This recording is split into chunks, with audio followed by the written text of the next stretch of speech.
سیدنا خالد ابن ولید رضی اللہ تعالیٰ عنہ کو اللہ تعالیٰ نے مشرکین عرب سے اٹھا کے رومن اور پرشین امپائر کے اوپر دے مارا. بڑی ایکسٹرا آرڈنری پرسنالٹی. نبی علیہ السلام کی اعلان نبوت کے بعد 19 سال تک کافر رہے ہیں. اس 19 سالوں میں موت بھی آ سکتی تھی لیکن اللہ نے زندہ رکھا ہے. حتیٰ کہ غزوہ احد کے موقع پر نبی علیہ السلام کے جو 4 دانت شہید ہوئے ہیں جو بخاری مسلم میں آتا ہے حضرت خالد بن ولید کی وجہ سے ہوئے ہیں. انہوں نے وہ جب درہ چھوڑ دیا تھا عبداللہ ابن جبیر اور باقی ان کے ساتھیوں نے, عبداللہ ابن جبیر نے تو نہیں چھوڑا تھا, چند ساتھیوں نے, تو یہ پیچھے سے آگے حملہ آور ہوئے اور نبی علیہ السلام کی بددعا ہے ان کے اس موقع پہ. نبی علیہ السلام کی مبارک زبان سے نکل گیا اللہ ایسی قوم کو کیسے ہدایت دے گا جنہوں نے اپنے نبی کا چہرہ خون سے رنگ دیا. تو سورہ ال عمران میں جہاں پہ صحابہ کرام کو اللہ تعالیٰ نے گرفت کی ہے نا 60 آیات میں کہ غزوہ احد پہ تم نے یہ غلطی کی, پھر اینڈ پہ معاف بھی فرما دیا. پہلی گرفت نبی علیہ السلام پہ آئی ہے لیس لک من الامر شیء. نبی آپ کو تو کوئی اختیار نہیں, اللہ چاہے ان کو ہدایت دے دے. ہوئے ہوئے ہوئے ہوئے اور اسی کو ہدایت بھی مل گئی. اسی پیگن کو اللہ نے اٹھایا ہے. پیگن انگلش میں کہتے ہیں بت پرست. آپ گوگل پہ جا کے لکھیں حضرت خالد بن ولید کا تعارف کہ ایک عرب کا پیگن اللہ نے اٹھا کے اسے رومن اور پرشین امپائر الٹوا دیا. پھر 19 سال تو کفر میں گزرے ان کے, اسلام میں ان کے 19 سال نہیں گزرے سر, بمشکل 10-11 سال. لیکن انہوں نے اپنے 19 سالوں کے بھی سارے گناہ دھلوا دیے. جو کچھ کیا پھر اور جو کچھ اللہ نے ان سے کام لیا. یہ ایک الگ سے تلخ حقیقت ہے کہ سیدنا خالد بن ولید سے نبی علیہ السلام کے مبارک زمانے میں بھی اور بعد میں بھی بحیثیت انسان کچھ غلطیاں ہوئی ہیں, بخاری مسلم میں رپورٹ ہوئی ہیں. لیکن کسی شخص کی چند ایک غلطیوں سے اس کا پورا پلڑا ادھر کا ادھر نہیں ہو جاتا. اللہ بھی قیامت والے دن نیکیوں اور برائیوں کو تولے گا. نیکیاں زیادہ ہوں گی تو پھر اس کو یہ نہیں کہا جائے گا کہ یہ تو نے اتنی بڑی برائی کیوں کی تھی, پھر وہ پاس ہو چکا ہے. چاہے کسی ایک سوال میں اس کے 0 نمبر بھی آئے ہوئے ہیں, پاس ہو چکا تو اس کا تانا بھی نہیں دیا جائے گا, نیور. تو 2-4 واقعات کو لے کے اس طریقے سے کسی بندے پہ چڑھائی کرنا یہ بالکل زیادتی والی بات ہے. سیدنا خالد بن ولید سیف اللہ ہے, اس میں کوئی شک نہیں ہے. صحیح بخاری میں جو یہ حدیث کہتے ہیں نا, یہ حدیث بڑی مشہور ہے. غزوہ موتا کے موقع پر آپ کو پتہ ہے نبی علیہ السلام نے رومن امپائر کی طرف اپنا ایک ایلچی روانہ کیا تھا خط بھیج کے. اس ایلچی کو قتل کر دیا گیا تھا اور اس وقت ایلچی کا قتل اعلان جنگ ہوتا تھا. تو نبی علیہ السلام نے ایک لشکر روانہ کیا زید بن حارثہ کی قیادت میں. نبی علیہ السلام کے منہ بولا بیٹا جس کا نام قرآن میں, واحد صحابی جس کا نام قرآن میں زید.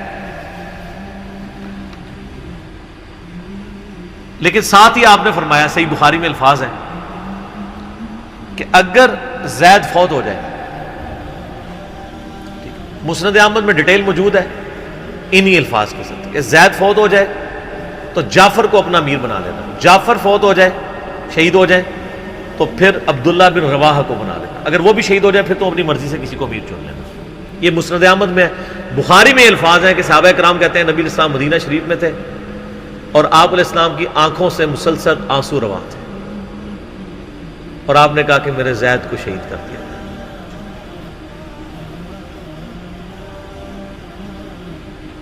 اب مسلمانوں کا پرچم جعفر نے تھام لیا.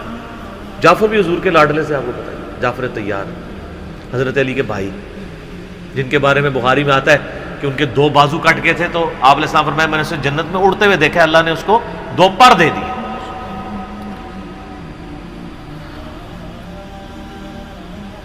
نجاشی کے دربار میں انہوں نے ہی آپ کو پتہ سورہ مریم پڑھی تھی.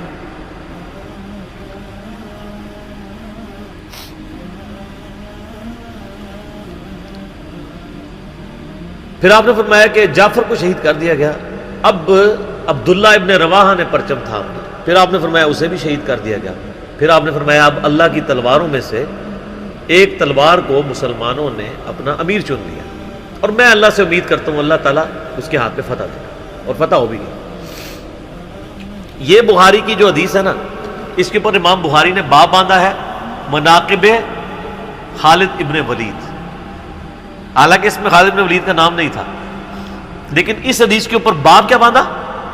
خالد ابن ولید، کیونکہ وہ سیف اللہ وہ تھے، سیوف من سیوف اللہ، اللہ کی تلواروں میں سے ایک تلوار کے ہاتھ میں جھنڈا آ گیا، اللہ تعالیٰ فتح دے دے گا، فتح ہو گئی۔ اس کے 3-4 طریقے بخاری میں، باقی طریق کے اندر نہ خالد ابن ولید کا نام بھی موجود ہے کہ خالد ابن ولید کے ہاتھ میں اب پرچم آ گیا، اللہ نے فتح دے دی۔ اچھا، اور وہ فتح یہ ہوئی کہ بہت بڑا لشکر سامنے سے آ گیا تھا، حضرت خالد بن ولید اپنے لشکر کو بچا کے واپس لے آئے۔ یہ غزوہ موتا تھا، اور صحیح بخاری میں آتا ہے کہ 9 تلواریں حضرت خالد کے ہاتھ میں ٹوٹی تھیں اس دن، 9 تلواریں اس جنگ کے اندر۔ واپس آ گئے، پھر بعد میں خیر وہ ایک رومن امپائر والا پھر یرموک پہ جا کے کنکلوژن ہوئی نا۔ یہاں پہ بخاری میں الفاظ ایک طریق میں خالد بن ولید ہیں، دوسری میں سیف اللہ، اور امام بخاری نے باب بھی باندھ دیا تو سیف اللہ ثابت ہو گیا۔ اسی حدیث کا جو طریق مسند احمد میں ہے اس میں الفاظ ہیں اللہ کی تلواروں میں سے ایک تلوار خالد ابن ولید۔ جامعہ ترمذی میں ایک حدیث صحیح سند کے ساتھ ہے کہ نبی الاسلام کے سامنے سے حضرت خالد ابن ولید گزرے تو آپ نے فرمایا کہ خالد بن ولید کتنا نیک بندہ ہے اللہ کا، اللہ کی تلواروں میں سے ایک تلوار ہے۔ آپ دیکھیں جس شخص کے لیے نبی الاسلام کی مبارک زبان سے بددعا نکلی، اسی مبارک زبان سے ان کو اللہ کی تلوار کا قرار دے دیا گیا۔ ذالک فضل اللہ یؤتی من یشاء، یہ اللہ کی بے نیازی ہے۔ آپ تو کسی ایسے شخص کو معاف بھی نہ کرتے جس کی وجہ سے نبی کے 4 دانت شہید ہوئے، اللہ دیکھیں کیسے کیسے مجرمین کو معاف کر کے کس ایپیکس پہ فائز کر دیتے ہیں، بندے نہیں معاف کرتے۔ اس طریقے سے صحیح بخاری میں حدیث ہے، حضرت عبداللہ ابن عباس کہتے ہیں کہ مجھ سے سیف اللہ خالد ابن ولید نے خود یہ حدیث بیان کی، تو بخاری میں خود سیف اللہ لقب عبداللہ ابن عباس نے، کہ ایک دن حضرت خالد ابن ولید نبی علیہ السلام کی بیوی سیدہ میمونہ جو کہ میری خالہ بھی ہیں حضرت عبداللہ ابن عباس، ان کے ہاں نبی علیہ السلام کے پاس بیٹھے ہوئے تھے، تو انہوں نے بھونی ہوئی دب لا کے رکھی، عربی میں دب کہتے ہیں، دال با دب، اردو میں ہم اسے وہ گو، ویسے گو کا لفظ اپروپریٹ نہیں ہے، سانڈا لفظ ہے اصل میں، چھپکلی سے تھوڑی سی بڑی ہوتی ہے، حلال ہے کیونکہ یہ سبزی خور ہے، ہاں یہ سبزی خور ہے، عربی بڑے شوق سے کھاتے ہیں گو، دب کہتے ہیں۔ آپ یوٹیوب پہ بھی دب لکھیں نا تو پوری عربیوں کی ویڈیوز کھل جائیں گی۔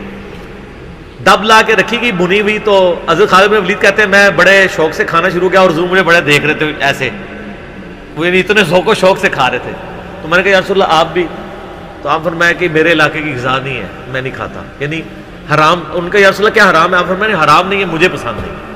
اس سے یہ بھی بات پتہ چلی کہ اگر کسی کو کوئی رزق پسند نہ ہو تو اس میں کوئی گناہ اور عیب والی بات نہیں ہے۔ یہاں تو کہتے ہیں جس کو کدو پسند نہیں ہے اس کی گردن اتار دو، کہنا نہ ہو۔ قاضی ابو یوسف کی طرف ایک جھوٹا واقعہ مشہور کیا ہوا ہے، وہ اللہ نے یعنی اتنی چیزیں اس لیے بنائی ہیں نا، کسی کو ایک چیز پسند ہوگی کسی کو دوسری، تو اس میں بھی سیف اللہ کے الفاظ ہیں۔ اس کے علاوہ صحیح مسلم میں ایک حدیث ہے، آپ کو پتا ہے ذوالخویسرہ التمیمی نجدی خبیث جس نے کہا تھا اے محمد اللہ سے ڈر اور انصاف کر، بخاری مسلم دونوں میں آتا ہے، تو آپ فرمایا اگر میں انصاف کرنے والا نہیں تو کون ہے؟ تو وہاں پہ الفاظ ہیں مسلم شریف میں، یہ بخاری میں بھی حدیث ہے، مسلم کے الفاظ ہیں کہ حضرت عمر فاروق رضی اللہ عنہ کا یا رسول اللہ اجازت ہے میں اس منافق کی گردن اڑا دوں، اور وہاں پہ الفاظ ہیں پھر سیف اللہ خالد کھڑے ہوئے، وہاں بھی لفظ ہے سیف اللہ، انہوں نے کہا یا رسول اللہ اجازت دیں، آپ فرمایا چھوڑ دو، لوگ کہیں گے یہ اپنے ساتھیوں کو مرواتا ہے، کوئی کلمہ گو تو تھا نا وہ، اس کی نسل سے بھی لوگ پیدا ہوں گے، ان کے خلاف قتال کرنے والے مخلوق کے بہترین لوگ ہوں گے۔ اور ابو سعید خدری کہتے ہیں کہ وہ حضرت علی کے زمانے میں جب یہ ظاہر ہوئے تو حضرت علی کے ساتھ مل کے ہم نے ان خوارج کے خلاف قتال کیا تھا، تو یہ مسلم میں بھی سیف اللہ کے الفاظ موجود ہیں۔ باقی حضرت خالد بن ولید رضی اللہ تعالیٰ عنہ کی پرسنالٹی یعنی بڑی ایکسٹراڈنری ہے۔ آپ دیکھیں کہ آلموسٹ ان کی جو عمر مبارک ہے وہ بلو 45 تھی جب وہ فوت ہوئے، حضرت عمر کے دور کے اندر۔ حضرت ابوبکر صدیق کے دور کے اندر وہ آرمی چیف تھے۔ وہ سر عمر سیریز پھر دیکھیں تو آپ کو پتہ چلے، انہوں نے ایک ایک چیز فلمائی ہے۔ مسیلمہ کذاب کے خلاف قتال میں کون لیڈ کر رہا تھا؟ خالد بن ولید۔ جتنے عرب کے قبائل مرتد ہوئے ہیں ان کے خلاف حضرت خالد بن ولید کو بھیجا. اور اس کے بعد پرشین امپائر کا جب جہاد شروع ہوا ہے تو شروع کی ساری مہمات میں حضرت خالد بن ولید تھے.